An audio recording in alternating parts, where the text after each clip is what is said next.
Typical কাজে main গুরুত্বপূর্ণ বিষয় হচ্ছে কস্টেপ। কস্টেপ আপনি ভালো কস্টেপ চিনবেন কীভাবে?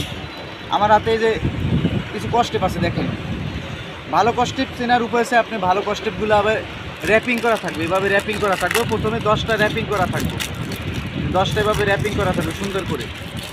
তারপরে আপনি প্রত্যেকটা কস্টেপ আবার আলাদা এক্সট্রাভাবে র্যাপিং করা থাকবে, এক্সট্রাভাবে এভাবে র্যাপিং করা থাকবে। আমি দেখাই আপনাদেরকে, এভাবে র্যাপিং করা থাকবে, এভাবে প্রত্যেকটা কস্টেপ আলাদা র্যাপিং করা থাকবে। আর প্যাকেটে 10টা এমনিতেই র্যাপিং করা থাকবে। ভালো কস্টেপগুলো আপনি র্যাপিং করে, কারণ এগুলো যদি সহজে নষ্ট নয়, আঠাগুলো যেন যদি খুইলা হয় তাহলে তো আঠাগুলো নষ্ট হয়ে যাইতে সম্ভাবনা থাকে। আর দ্বিতীয় কথা হচ্ছে যে খুচরা একটু দাম বেশি নিলেও এটা 25 টাকা করে নেয়, কিন্তু আপনি মুদির দোকানে বা এলাকা কোনো দোকানে পাইবেন 20 টাকা করে নেয়। কিন্তু দাম তো বিষয় না ভাই, আপনার কাজটা হচ্ছে বিষয়। আপনি তার একটা কস্টেপটা চাইলে কয়েকদিন পর যদি কস্টেপটা একা একা খুলে আসে তাহলে তো আপনি দুর্ঘটনা ঘটার সম্ভাবনা থাকে। এই কারণে আপনার সবসময় ভালো কস্টেপ ব্যবহার করার চেষ্টা করবেন। এটা সুপার স্টার কস্টেপ, অন্যান্য কস্টেপ আছে অন্যান্য কোম্পানি ভালো, কিন্তু সুপার স্টার কস্টেপটা আপনি ব্যবহার করে দেখতে পারেন, খুব ভালো, আঠাও ভালো এবং কস্টেপের গুণগত মানও ভালো। আর দ্বিতীয় কথা, আমরা যারা ছাদে ওয়ারিংয়ে, ছাদে যে পাইপ ওয়ারিং করি ছাদে, এদেরকে অনেক ভাই প্রশ্ন করে যে ভাই কোন কেবলটা এটা, ভাই কেবলটা কিনে ছিঁড়া যায়। সবসময় বলি ভাই এই ভিগো কোম্পানির এই কেবলটা এটা কিনবেন, কেবলটা এটা খুব ভালো, টানলে সহজে ছিঁড়ে না, এটা লাইলন কোয়ালিটি, টানলে সহজে ছিঁড়ে না। আর আমরা কেবলটাই সবসময় এই যে রড দেখাও, এই যে রডের কী করি, রডের অনেকে উপর চালনিতে বাঁধি, কেবলটাই উপর চালনিতে রডের কেবলটাই বাঁধা আসলে ঠিক নেই। ইঞ্জিনিয়ার দেখলে অনেক বকাবকি করবে, কেবলটাই মারবেন সবসময় নিচে চালনিতে। আপনি যদি একটা রড ভাঁজ দেন, সেটা উপর চালনি কখনো ভাঁজ দেবেন না, ভাঁজ দেওয়া লাগলে নিচের চালনি ভাঁজ দেবেন, তাও নিচেরটা 1/2 ইঞ্চি ব্লক দিয়ে তারপর ভাঁজ দেবেন, যাতে এটা নিচের শীট বা কাঠের সাথে না লেগে থাকে। এটা সবসময় মাথায় রাখতে হবে। আর কেবলটাই সবসময় বাঁধলে কোরস বাঁধ দিবেন, একটা পাইপ বা এলবো যদি বাঁধেন তাহলে কোরস বাঁধ দিবেন, ক্লিয়ার? তাহলে কোরস বাঁধ দিতে হবে, তাইলে আপনার পাইপটা বেঁকাবে না। যখন ঢালাই মশলাটা পরে তখন এটা অনেক সময় ভাইব্রেট মারা হয়, তখন এগুলো সইরা যায়, তাই না?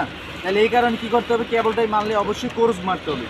আর আরেকটা কথা হচ্ছে যে আপনার রড যে আমরা ভাঁজ দেই, অনেক জায়গায় রড যায় না, গ্যাপ যেটা, এটা তো একটু সেলাপ ছাদ, হ্যাঁ, এই যে সেলাপ ছাদের এই যে ভীমগুলো, তাই না, এই ভীমগুলো তো গ্যাপ কম, এই ভীমগুলায় গ্যাপ কম হইলে কী করতে হবে, আমাদের ওখানে তো পাইপ নিতে হইব, পাইপ নিতে হলে অনেক সময় ভাঁজ দেওয়া লাগে। তা ভীমের রড আমরা কী করি, বড় হ্যান্ডেল দিয়ে জাগাইয়ে ঢুকাই, কিন্তু ছোটো ছোটো রড গ্যাপ থাকে, স্পেস থাকে, ওটা ব্লক দিয়ে যাওয়ার পরে স্পেস কম বেশ থাকে, কম বেশ স্পেস থাকার কারণে আমাদের ভাঁজ দেওয়া লাগে। ভাঁজ দিতে হলে অবশ্যই নিচের চালনি রড ভাঁজ দেবেন, উপরের চালনি কখনো ভাঁজ দেবেন না, কারণ ওনাদের লেভেল করা থাকে, উপরের চালনি একটা লেভেল থাকে, দেখা যাচ্ছে মশলার উপরে 1.5 ইঞ্চি বা 2 ইঞ্চি দিবে, কিন্তু নিচে ব্লক দেয় 1/2 ইঞ্চি, আবার 1/2 ইঞ্চি ব্লক দিলে শীটের সাথে যাতে রড এমনভাবে ভাঁজ দেবেন না শীতের সাথে রড লাগিয়ে থাকে। এই হচ্ছে গুরুত্বপূর্ণ বিষয়। আর দ্বিতীয় কথা, সার্কুলার বক্সগুলোর নিচে যে মুখ্যটা থাকে, আমি একটা সার্কুলার বক্স দেখাই,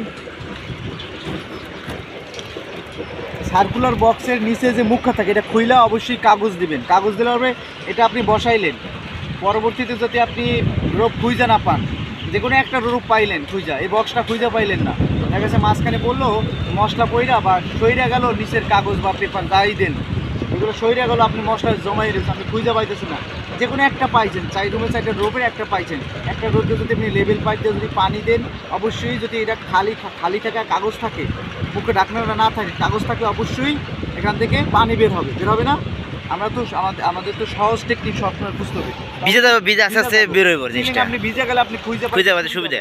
সেক্ষেত্রে এলবোর ক্ষেত্রে এরকম আমরা কাগজ দিই, এলবোতে কাগজ দিলে হয় কি, আমরা এই যে সার্কুলার বক্স দিয়ে পানি দিই, লেবেল পানি দিই, স্প্রে করতে, অনেকে ধোয়া দেয়, অনেকে পানি দেয়, তাই না, পানি দেয়, অনেকে বাতাস দেয়, দিলে পরে কি হয়, ওখানে আপনার আমরা মার করতে পারি।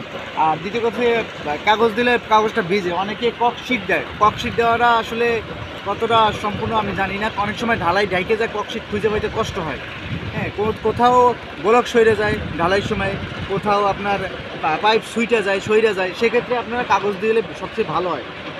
এই হচ্ছে বিষয়, গুরুত্বপূর্ণ বিষয়। আমাকে আপনার এক ভাই প্রশ্ন করছিল, ভাই গুরুত্বপূর্ণ বিষয় তো আমি এইগুলা খুঁজে পাইলাম, এগুলো আপনি যদি আমাদের যদি একটু বলতে, তাই ভাইয়ের রিকোয়েস্টে আমি বললাম আর কি।